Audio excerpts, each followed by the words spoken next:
Channel. तो आज पेशावर ज़ल्मी जो था वो जीत गया है। तो हैदराबाद से फाइनल जीता है, तो उसका हम लोग अब रिव्यू करेंगे। शुरू से स्टार्ट करते हैं। तो पहले हैदराबाद पे कर लेते हैं। हैदराबाद की पहले बैटिंग आई थी, तो पेशावर ज़ल्मी ने टॉस जीता, तो उन्होंने बॉलिंग करना पहले फेवर की। फाइनल में हमेशा यही आप करते हैं, या फिर आप पहले बैटिंग कर लेते हैं ताकि आपको एंड में चेज़ में प्रेशर ना मिले आपको बड़े मैच का, या फिर आप पहले बॉलिंग करके ओपोजिशन को कम टारगेट में पकड़ के आराम से चेज़ करना पसंद करते हैं। तो वही हुआ, उन्होंने हैदराबाद को कम टारगेट में पकड़ लिया और चेज़ करना पसंद किया। तो टॉस उनके फेवर में चले गया। पिच थोड़ी सी ग्रीन थी, उन्होंने अच्छा टॉस जीता। फर्स्ट बॉलिंग के लिए थी, वो हमें दिखी जिस तरीके से उनके बॉलर्स ने उनको पकड़ लिया था। तो अब हैदराबाद पे आते हैं। पहले नंबर पे पावर प्ले तो बहुत अच्छा गया था। मैं वैसे स्पोर्ट पेशावर को कहा रहा था, तो मैं डर लिया था पावर प्ले के बाद कि अगर 200 लग गया तो 200 चेज़ नहीं होना फाइनल में, बिल्कुल भी नहीं था होना चेज़, ठीक है ना। तो वो हमें दिख भी गया कि 130 चेज़ होने में भी थोड़ी सी गेम फंस गई थी। वैसे स्टार में जिस तरह टॉप ऑर्डर गया ना पेशावर का, तो वो मैं आता हूँ किस तरह गए हैं ये सारे प्रेशर की वजह से। तो हैदराबाद ने अच्छा पावर प्ले शुरू किया था, यानी कि मानस लबुशेंग और मां सदाकत की अच्छी पार्टनरशिप गई थी। पर पहली विकेट गिरती है मानस की मोहम्मद बासित की बॉल पर मानस ने फुल जो है ना मां सदाकत, उसने फुल शॉट नहीं लगाया। अगर वो फुल शॉट लगाता तो भाई वो नहीं थी गेंद, उसने आउट नहीं था ना, वो छक्का निकल जाना था ना। उसने पीछे का बॉल लगाया नो लुक टाइप ना उसने लगाया, उसने सिर्फ टच की है, ठीक है ना। विकेट थ्रो की, पहली विकेट थ्रो हुई। दूसरी मानस को, फिर दूसरी की गई मानस लबुशेंग, उसकी यानी कि अच्छी बॉल पड़ी थी मानस लबुशेंग को। वैसे बात करें ना कि ठीक थी, पर ये नहीं थी कि वो बचा नहीं या रोक नहीं सकता अपनी विकेट। सही खेलने वाली बॉल नहीं थी, खेलने वाली थी, बट ठीक है मानस विकेट थोड़ी बहुत नहीं थी अपनी थ्रो करके, क्या उसको अच्छी लाइन पे पड़ गई थी। फिर साइम अयूब आए इनके वन डाउन। साइम ने स्टार्ट में तो एक एग्रेसिव खेला, ठीक है ना, ऐसा लगा कि आज साइम कुछ करने वाला है। तो उसके बाद साइम स्लो हो गया क्योंकि विकेट्स गिर गई, तो साइम अयूब अच्छा खेल रहे थे। बट साइम अयूब ने जो शॉट मार के आउट हुआ है ना, वो एक नो लुक टाइप उसने अपनी गर्दन नीचे रख के लगा दी लपावा से, वो नहीं थी साइम को करनी चाहिए कि इनके वो भी इसने विकेट थ्रो की, ठीक है, पर चले इसने एंड में की, कोई बात नहीं। फिर चौथे पे आया इनका इरफान खान नियाज़ी। तो नियाज़ी का रन आउट आ गया, क्या कह सकते हैं, साइम ने उसको कॉल की और फिर उसको वापस भेज दिया, तो वहाँ से रन आउट आया, ठीक है। पाँचवें नंबर पे इनकी तरह चौथे में सॉरी इनका उस्मान खान आया था। तो उस्मान खान का तो सीधा डायरेक्ट पता चल गया था नहीं इनके वो LBW हो गया है, ठीक है। मैंने कहा यहाँ तक भी चलो ठीक है। पाँचवें में इरफान खान नियाज़ी हुआ, उसका रन आउट आया। जब उसका रन आउट आया मैंने कहा ये तो गई हैदराबाद, हैदराबाद तो 70-80 से ज़्यादा करेगा ही नहीं, अब तो उनकी विकेट ही इतनी गिर गई है। फिर एकदम इन्होंने मैक्सवेल को भेजा, ग्लेन मैक्सवेल। वहाँ पे मैक्सवेल बनता ही नहीं था, 13 ओवर पहले इन्होंने मैक्सवेल को भेजा। मैक्सवेल जैसा बंदा मारता है, ठीक है। मैक्सवेल को स्टॉप करने या रनिंग बिटवीन द विकेट उस टाइम पे उनको चाहिए थे। खुशहाल परेरा उनके पास पड़ा था उस टाइम पे, ठीक है। खुशहाल परेरा जब आपके पास पड़ा है तो आप क्या चाहते हैं खुशहाल परेरा से, आप कम से कम 5वें नंबर तक उसको, आपने क्या किया है, ठीक है ना। उसने पिछले साल भी लाहौर कलंदर्स के साथ, हम याद तो रखते हैं, सिकंदर रजा ने गेम फिनिश की, पर उसके साथ जो खुशहाल परेरा ने शुरू से रनिंग बिटवीन द विकेट रखी वो नहीं हमें दिखती, यानी कि की ना उसने, यानी कि खुशहाल परेरा को प्रेशर अब्जॉर्ब करने आता है, आपने उस टाइम पे उसको भेजना था। मैक्सवेल भाई साहब ने गंदा शॉट लगाया और वो आउट होकर चले गए, यहाँ से और प्रेशर बना उनके ऊपर। खुशहाल परेरा का रन आउट आया, वो कंट्रोवर्शियल रन आउट है। वो रन आउट जो पेशावर ज़ल्मी के जो फैंस हैं वो ये कह सकते हैं जी बिल्कुल ठीक है, कोई नॉट आउट नहीं था बनता, आउट ही बनता था क्योंकि नहीं इधर आना तो बॉल पकड़ने गया था। जो हैदराबाद वाले वो कह सकते हैं कि जी वो सामने आ गया था, वो स्लो हो गया, फिर वो रन आउट हो गया, तो ये कंट्रोवर्शियल रन आउट था। आप नॉट आउट भी कह सकते हैं, आउट भी कह सकते हैं। तो वैसे एक नॉट रन देखा जाए ना तो वो बॉल वैसे पकड़ने आया था, उसने कोई हाथ तो नहीं ना उसके सामने किया, ठीक है, जानबूझ के भी नहीं आया, बॉल पकड़ने आया था। तो अब ये कंट्रोवर्सी रन आउट था, अब जो अंपायर ने फैसला दे दिया सो वो दे दिया।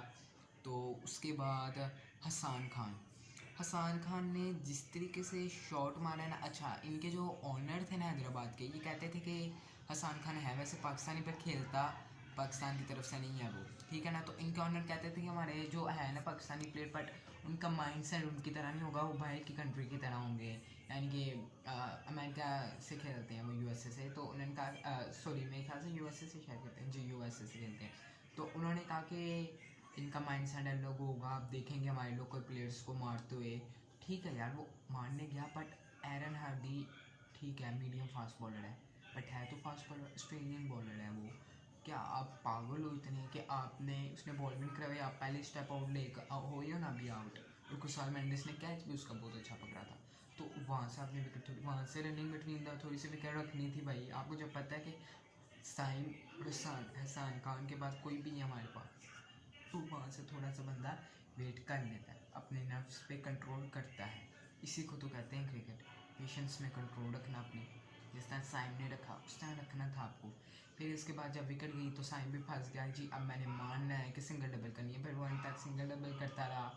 फिर इस तरह उसको नो बॉल भी मिली, बट उससे नहीं हो पाई। तो बट ठीक है, साइम ने अच्छा नॉक खेला। फिर उनके बॉलर्स आउट हो गए सारे, और एरन हार्डी ने 4 विकेटें ली। तो सबने अच्छी बॉलिंग की थी, पेशावर ज़ल्मी ने और सुफियान मुकीम ने भाई बहुत ज़्यादा अच्छी बॉलिंग की है। सुफियान ने बहुत ज़्यादा अच्छी बॉलिंग की है, ठीक है। उसके बाद पेशावर ज़ल्मी की आई बैटिंग, 130 का लगा टारगेट बोर्ड पे, ठीक है। अगर हैदराबाद को मैच जीतना था ना, एटलीस्ट या थोड़ा सा प्रेशर में लाना था, उनको 3 विकेटें चाहिए थी उनके टॉप ऑर्डर की पावर प्ले के अंदर, जो उनको मिल गई थी, ठीक है।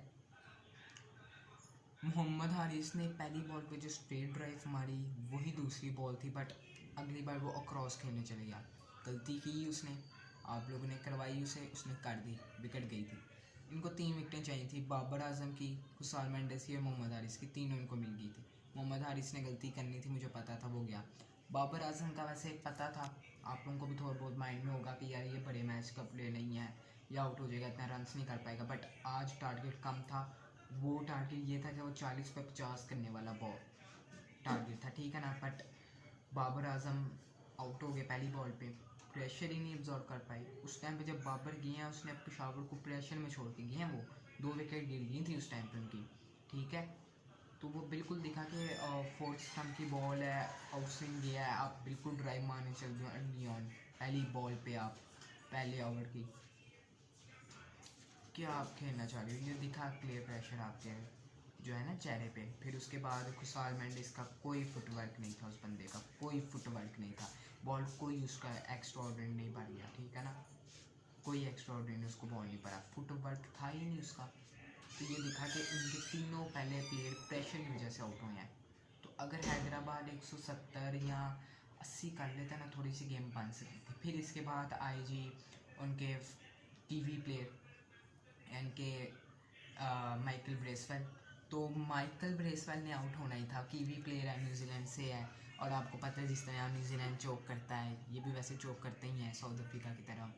जिस तरह हमने देखा कितने अरसे से ये सेमीफाइनल खेलते रहते हैं, बट जीते भी तक नहीं है ये लोग, ठीक है ना। तो माइकल ब्रेसवेल की बारी मैं ये देखना चाहता था कि ऑफ स्पिनर आए बॉलिंग पे, पर ठीक है आकिब जुवैद ने उनकी विकेट ले लिया। अगर आकिब जुवैद विकेट ना लेता तो आप क्या फास्ट बॉल के साथ कंटिन्यू करते, आपको नहीं था करना, आपको ठीक है फास्ट बॉल के लिए थी पिच, ठीक है पिच में था फास्ट बॉलर्स के लिए, बट आपको वहाँ पे विकेट्स लेनी थी, आप ऑफ स्पिनर लगाते माइकल ब्रेसवेल के साथ। आप कहते कि जी राइटी आ जाए, एरन हार्डी आ जाता उसके साथ, एरन हार्डी आया तो 4th नंबर में, सॉरी। फिर उसके बाद विकेट गई थी, फिर माइकल ब्रेसवेल आया, ठीक है। तो अगर एरन हार्डी आ जाता वो ऑफ स्पिनर को मारता, भाई आप सैम ह्यूप को ओवर देते ना, ठीक है ना, सैम को ओवर पकड़ाते, मैक्सवेल को नहीं था आपको आपने ओवर देना, आपने सैम को देना था, वो कैरम बॉल भी डालता है, सेट हो जाना था। उसने डाली हुई है राइटीज़ के सामने भी बॉलिंग, ठीक है, उसको पता है, उसने इंडिया और पाकिस्तान के मैच के अगेंस्ट डाला हुआ है, उसका ज़्यादा प्रेशर होता है वैसे, ठीक है। उसके बाद ठीक है माइकल ब्रेसवेल आउट हो गया, वो कीवी था, उसने आउट होना ही होना था। फिर आई समद आया, ठीक है ना, वहाँ पे पेशावर ज़ल्मी ने एक गलती की थी और हैदराबाद को फ़ायदा उठाना था।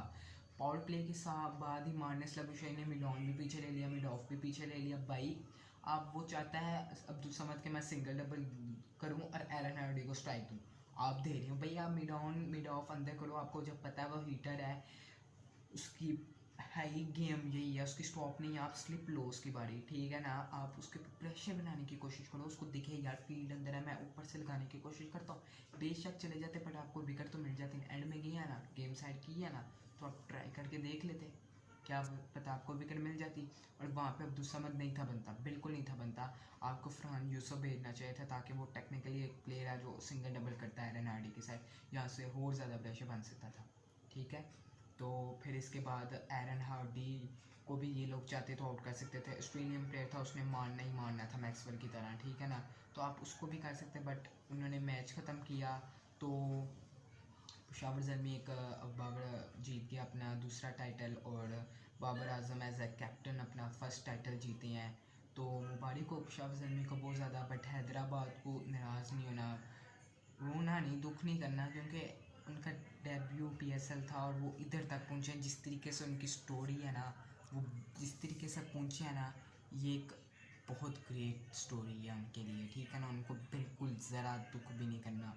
और उन्होंने फाइनल में एक लो स्कोरिंग को जिस तरीके से उनकी बॉलिंग लाइनअप में थोड़ा सा थ्रिलर बनाया कि यार थोड़ी सी फाइट लाई हमें फाइनल में, वन साइडेड नहीं लाया, ठीक है। बट अब मैं बाबर आजम पे थोड़ी सी बात करना चाहता हूँ यार, आज आपको रन्स करने थे ना, अब फर्स्ट बॉल पे आउट हो गए हो, टक किया आपने, आपके अब फैंस ये कह सकते हैं यार पहली बॉल थी, पूरे पीएसएल में अच्छा गया, यार पूरे पीएसएल का जो बड़ा मैच है तो उसी में क्यों ऐसा होता है? अभी आप वीडियो को पॉज करके सोचें कि बाबर आजम ने आखिरी कब पाकिस्तान को मैच जिताया हुआ है, कब जिताया, सोचिए अभी पॉज करके।